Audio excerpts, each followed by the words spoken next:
All right, let's talk about something that gets right to the heart of what Bitcoin even is.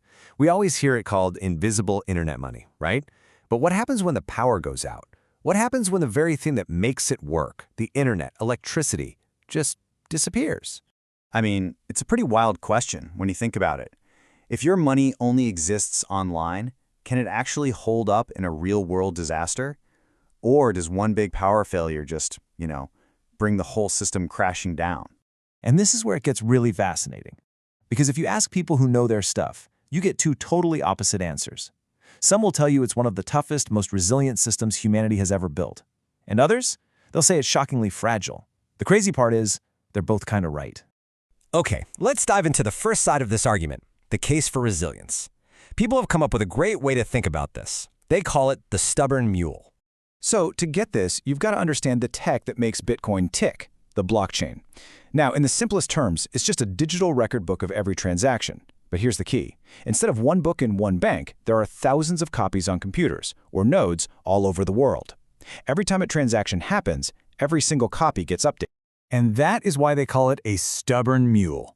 It's built to resist being changed or stopped. There's no single central weak point you can attack. To shut it down, you literally have to find and turn off every single one of those computers on the network, all at the same time. Good luck with that. So think about what that means in the real world. Let's say a huge blackout takes out all of North America. You know what the Bitcoin network does? It basically just shrugs. The computers in Europe, Asia, Africa, they just keep on chugging along, validating transactions like nothing even happened. The mule just keeps walking. From that angle, yeah, the system is unbelievably tough. But, of course, that's only half the story. Because on the other side of this whole debate, you've got people who argue that under the right kind of bad circumstances, Bitcoin's famous resilience just, it melts away, making it about as useful as a chocolate teapot. And that analogy is just perfect, isn't it? It gets right to the heart of the fragility argument. See, the stubborn mule is only stubborn as long as it has ground to walk on. A chocolate teapot looks perfectly fine until you ask it to do the one thing it's supposed to do, hold hot water. Then it's a useless mess. And here's the crucial point. While Bitcoin can easily survive a local power outage, it is 100% dependent on the global power grid and the internet. If some massive catastrophe took down the whole worldwide grid, the network would just stop. It would cease to exist.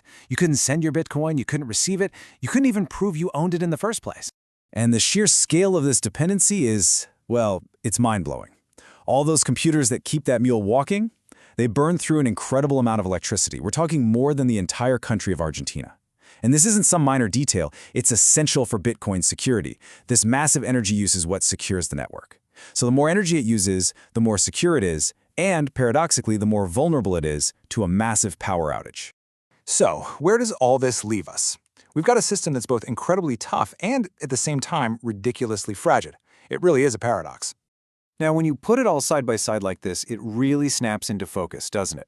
On one hand, you've got the stubborn mule. Decentralized, global, can't be stopped by a local failure. On the other, the chocolate teapot, totally dependent on a massive, power-hungry global system. It seems like a contradiction, but really, they're just two sides of the exact same coin.